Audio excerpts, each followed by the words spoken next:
Hey everyone, I'm going to shoot you out some videos of basically the sequence that we do every day we have class. It's the Journey into Power series. It's the Baptiste inspired power yoga. And there's about 52 poses in the entire sequence. And it's broken down into 10 different sequence groups.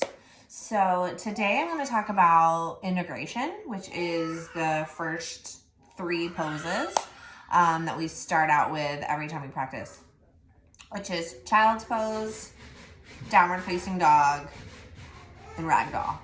These are poses that anyone can do, and it's a great place to start just to get into your body. So I know that there's a ton of distractions going on because we're all home with our families, Frozen 2 is playing, babies in jump ups, doorway jumpers. So this child's pose for sure is just a great place to begin because it's all about drawing inward and becoming centered and to just clear out all the ness that's going on. And just get into your body and just seeing how it feels. So yeah, let's get started. I personally have set up my mat in the doorway or in the hallway because I can see a little guy over there, so I know what's going on, but it's also kind of a place where no one else is, and I can lay out my mat, and even as I get into more poses, I can use each wall to maybe get deeper into the pose or use it as a prop. So, child's pose. You want to lean. You want to lengthen your arms all the way out. You want your knees to be about hips width distance, or you can have them even wider than that.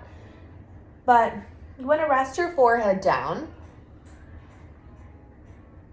You want to sink your hips down into your heels, and you want your big toes to come to touch. Now, if you have really tight hips or this is not comfortable to you, there are 2 options. You can grab a pillow or something and put it underneath you, so you're or a block if you have a yoga block, and sit on that, and that might help you get a little deeper into the pose. Or if the arms out in front, if that's not comfortable, you can, with or without the pillow underneath, you can have your arms by your side, palms up, and go that way. But the idea in child's pose is to rest your forehead down and really get into your breath. This is your home base. In any practice, in any style of yoga, typically child's pose is where you go to rest.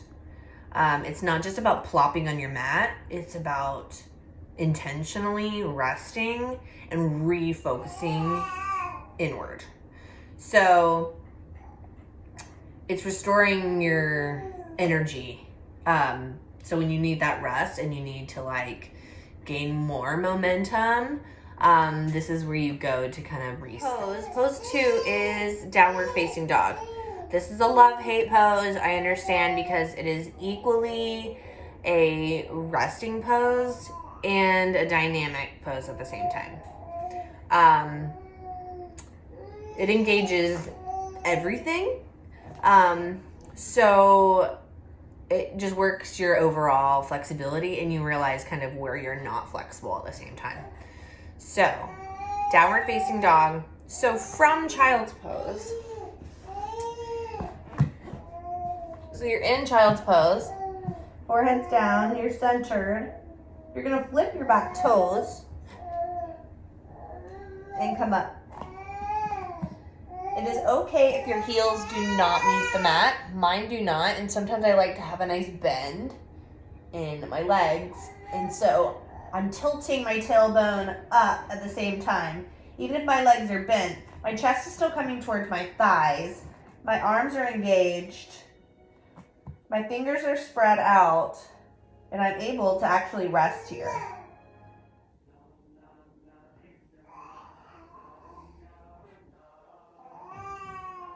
And I'm getting into that Ujjayi breath, in through the nose and out through the nose.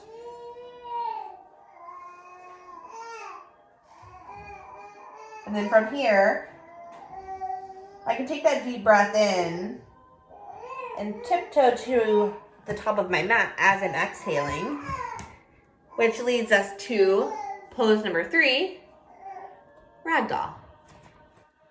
I understand that this is something that compromises the wrists a little bit. You can always, again, grab a hold of a block, or you can try just going to your elbows. Your wrists can strain if you keep pushing them into the floor rather than be pressing evenly into your hands and your knuckles. So when you're thinking about your wrists hurting, think about drawing that weight a little bit more into your fingertips and into your knuckles rather than your actual palms of your hands. Go here. Because it takes that weight out of your wrists. And you want to pull that belly button to your spine. So you're kind of sucking in your belly and tilting that tailbone up.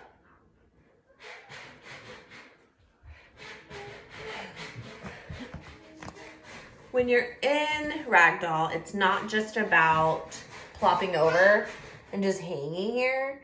You're actually still engaging your legs. And this is all about helping your nervous system and having new blood and oxygen sent to your brain. And you want to release your head and your neck as much as possible. And the weight of your arms is helping to open up your back and your shoulders. But you want your head to dangle there, and you want to keep your hips over your heels. So if anything is kind of hurting and nothing should hurt, just soften somewhere. And the knees is a good place to start. So bend your knees as much as you need to. There's no prize for straight legs. So, grabbing those opposite elbows. You're still tilting that tailbone up. But keep that softness in the knees. Maybe a gentle shake, yes. Or no.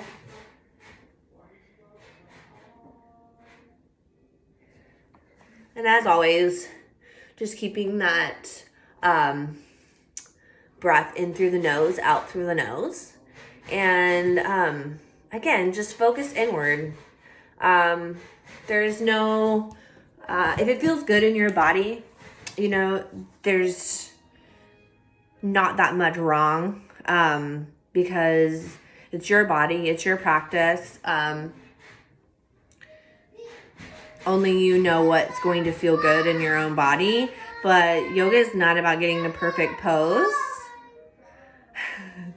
It's about focusing inward and getting a good stretch and release. Next